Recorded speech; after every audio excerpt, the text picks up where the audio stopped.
20 नवंबर 2025 एक ऐतिहासिक दिन गिना जाएगा बिहार के इतिहास में।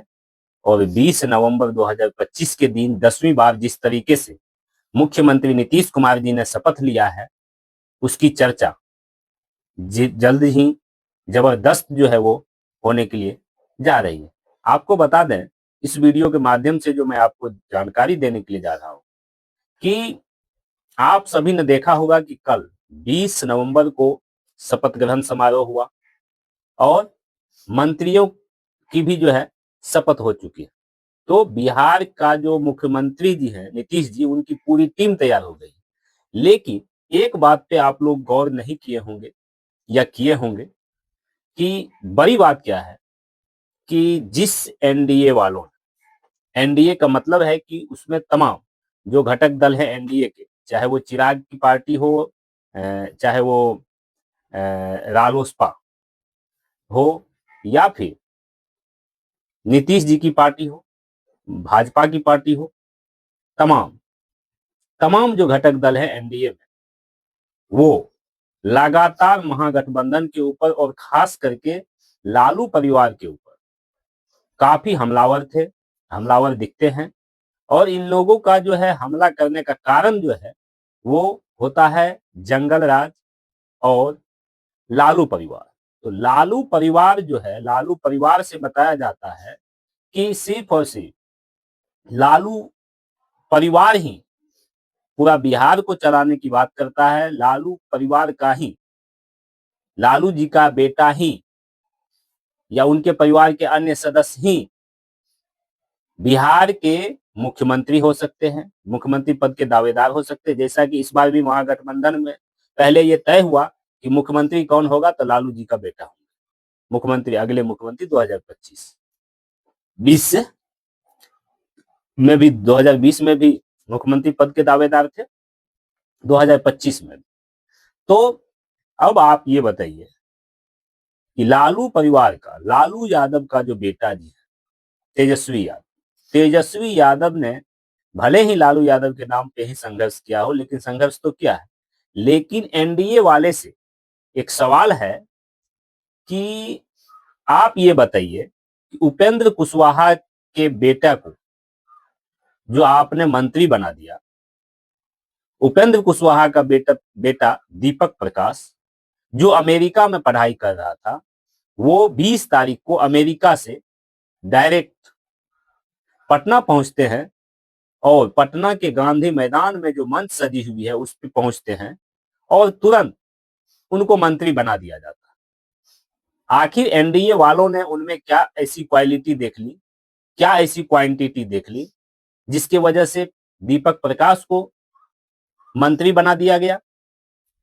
ना आपने दीपक प्रकाश को विधानसभा का चुनाव लड़ाया, ना वो विधान परिषद में है, यानी विधानसभा और विधान परिषद दोनों में से किसी का सदस्य नहीं है, कोई चुनाव नहीं लड़ा है।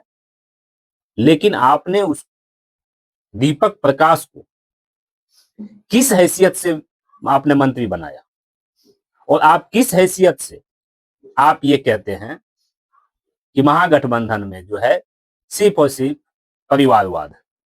आपके अंदर क्या एनडीए के अंदर परिवारवाद नहीं है?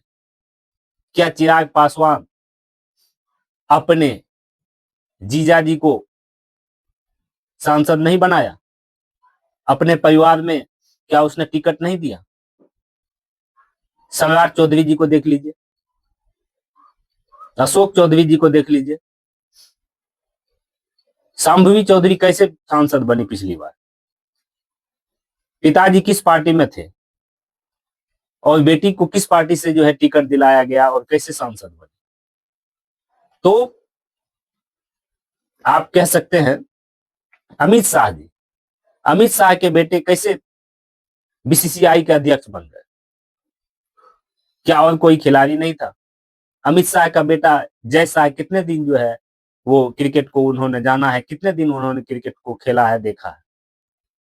तो मेरा ये कहना है कि कल 20 नवंबर को जो बिहार के पटना, बिहार की राजधानी पटना के गांधी मैदान में जो कार्यक्रम हो रहा था, जो मुख्यमंत्री बनाने वाला कार्यक्रम हो रहा था, मंत्री बनाने वाला कार्यक्रम हो रहा था, और राज्यपाल शपथ दिलवा रहे थे, भारत के प्रधानमंत्री नरेंद्र मोदी जी की उपस्थिति थी, 11 राज्यों के मुख्यमंत्री की उपस्थिति थी, और उस बीच में एक अमेरिका से, डायरेक्ट वो अमेरिका से आया हुआ एक लड़का, भले ही वो किसी का भी बेटा हो, उपेंद्र कुशवाहा जी का जो बेटा है दीपक प्रकाश, अमेरिका से डायरेक्ट पटना लैंड करते हैं और पटना आके सीधा गांधी मैदान के मंच पे पहुंचते हैं और मंत्री पद की शपथ ले लेते हैं। यानी कि आप आईएएस आईपीएस का एग्जाम दीजिएगा, नहीं, आईएएस आईपीएस का आप जो है एग्जाम दिए बगैर, कोई भी एग्जाम दिए बगैर, या किसी भी नौकरी के लिए आप एग्जाम दिए बगैर, क्या डायरेक्ट आपको ज्वाइनिंग मिल जाता है? तो जब ज्वाइनिंग नहीं मिलता है, तो जो कानून बनाने वाले हैं, जो विधायक कानून बनाते हैं, जो मंत्री कानून बनाते हैं, क्या वो मंत्री जो है ऐसे बन जाते हैं? यानी कोई चुनाव नहीं लड़ना है, सिर्फ एक बड़ा बेटा, बड़ा जो है नेता का बेटा होना चाहिए, और आप जो है कुछ रहे न रहे, आप कुछ कर पाए न कर पाए, आपको जो है मंत्री पद मिल जाएगा, विधायक की मिल जाएगी आप। अब बताइए कैसे मंत्री इनको बना दिया गया, दीपक प्रकाश को क्यों बनाया गया? क्या उनके पार्टी में और जो विधायक जीत के आए उनमें से किसी को क्यों नहीं बनाया गया? क्योंकि वे उपेंद्र कुशवाहा के बेटे थे, उपेंद्र कुशवाहा का बेटा है, इसीलिए न बना दिया गया मंत्री। अमेरिका में रहता है और उसी दिन सेम डेट में अमेरिका से जो है वो वापस उतरता है यहाँ पटना में, और पटना के गांधी मैदान में सीधा मंच पे पहुंचते हैं, और वहां पे जो है वो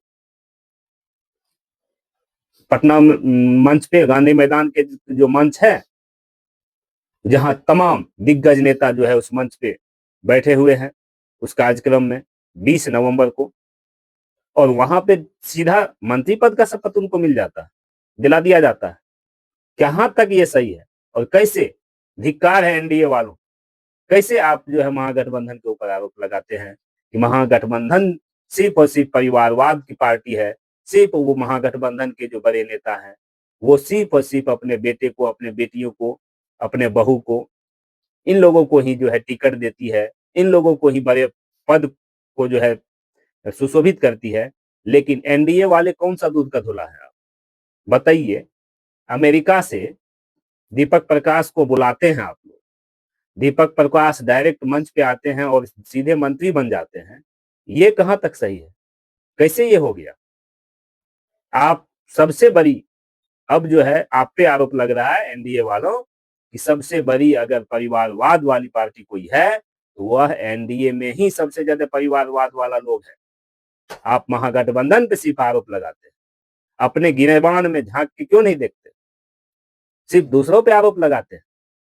तो फिलहाल जो है देखिए कि 20 नवंबर जो है बीत चुका है, और मुख्यमंत्री जो है, नए मुख्यमंत्री, हालांकि है तो पुरन के, लेकिन नए मुख्यमंत्री के तौर पर 2025 से 30 के लिए जो बनाए गए हैं नीतीश जी, हालांकि संशय तो है कि 2025 से 30 नीतीश जी रहेंगे कि नहीं रहेंगे, काहे कि बीजेपी वाला जो है वो कहीं ना कहीं इनको बीच में पटकनी देने का प्रयास तो जरूर करेंगे। हालांकि फिलहाल अभी तो मुख्यमंत्री पद का शपथ ले चुके हैं, तो कोई बात नहीं। तो नीतीश जी जो है मुख्यमंत्री बन चुके हैं, 10वीं बार बन चुके हैं, रिकॉर्ड बना चुके हैं। और देखिए कि परिवारवाद की मैं इसलिए बात कर रहा था क्योंकि एनडीए के लगभग नेताओं के मुंह से मैं ये सुन रहा था कि महागठबंधन के जितने भी पार्टियां हैं उन सभी में जो है परिवारवाद है, खास करके लालू प्रसाद यादव के परिवार पर जो है, आरजेडी पर जो है ये आरोप जो है सबसे ज्यादा लगती थी। तो क्या आज एनडीए के ऊपर आरोप लगना नहीं चाहिए? जो एनडीए लगातार लगातार जो है परिवारवाद को बढ़ावा दे रही है, क्या जीतन राम मांझी का जो बेटा है संतोष सुमन, वो उन्होंने कौन सा संघर्ष करके जो है इस ऊंचाई पे आया है? कौन सा संघर्ष करके इस ऊंचाई पे वो आया है? सिर्फ और सिर्फ जीतन राम मांझी के नाम पे, संतोष सुमन को मंत्री बनाया गया। तो ये लोग जो है सिर्फ और सिर्फ कहने के लिए जो है कहते हैं कि महागठबंधन में परिवारवाद है, लेकिन ये लोग एनडीए वाले कहीं ना कहीं खुद अपने गिरेबान में आप लोग नहीं झांकते हैं। कैसे आप मंत्री बना रहे हैं, कैसे बताइए। सीधा अमेरिका से बेटा को बुलाते हैं और मंत्री बना देते हैं, और वो भी प्रधानमंत्री। वहां पर जो है देखिए कि नरेंद्र मोदी वहां पे जो है विराजमान है उस मंच पे, और परिवारवाद को जो है कहीं ना कहीं नरेंद्र मोदी जी भी पोषित करने में लगे हुए हैं। किसी और नेता जो उपेंद्र कुशवाहा की पार्टी से जो जीत के आए हैं, विधायक जी जो जीत के आए हैं, उस विधानसभा की जनता ने उसे जो है विजयी बनाया है, उनको आप मंत्री उनमें से किसी को नहीं बनाते हैं। लेकिन उपेंद्र कुशवाहा का बेटा ही मुख्यमंत्री, उपेंद्र कुशवाहा का बेटा ही मंत्री बन रहे और मंत्री बनाया गया, ऐसा क्यों? तो इसी मुद्दे पर जो है आप लोगों को इसी मुद्दे की जानकारी देने के लिए आया था इस वीडियो के माध्यम से, कि देखिए इस पे कोई कुछ नहीं कह रहे हैं कि मंत्री का, देखिए कि मंत्री कैसे बना दिया गया अमेरिका से आया हुआ एक लड़का को। तो आप लोग क्या कुछ सोचते हैं? ये जो 20 नवंबर को मुख्यमंत्री और मंत्री का जो शपथ ग्रहण हुआ है, इसमें कई महान दिग्गज भी आए, बड़ी बड़ी हस्तियां आई, और इसको ऐतिहासिक बनाने का प्रयास किया गया। आप लोग क्या कुछ सोचते हैं? कमेंट करके अपनी अपनी राय जरूर दीजिएगा। फिलहाल अभी के लिए बस इतना ही। आप लोगों को हमारा ये वीडियो कैसा लगा, आप लोग कमेंट करके जरूर बताइए। अगर आप हमारे चैनल पर नए हैं, चैनल को सब्सक्राइब भी कीजिए, बेल आइकन को प्रेस कीजिए, वीडियो को अधिक से अधिक शेयर कीजिए। अगर आप हमारे फेसबुक पेज को देख रहे हैं तो फेसबुक पेज को लाइक कीजिए, फॉलो कर लीजिए, शेयर कीजिए, कमेंट कीजिए। धन्यवाद। जय हिंद, जय भारत।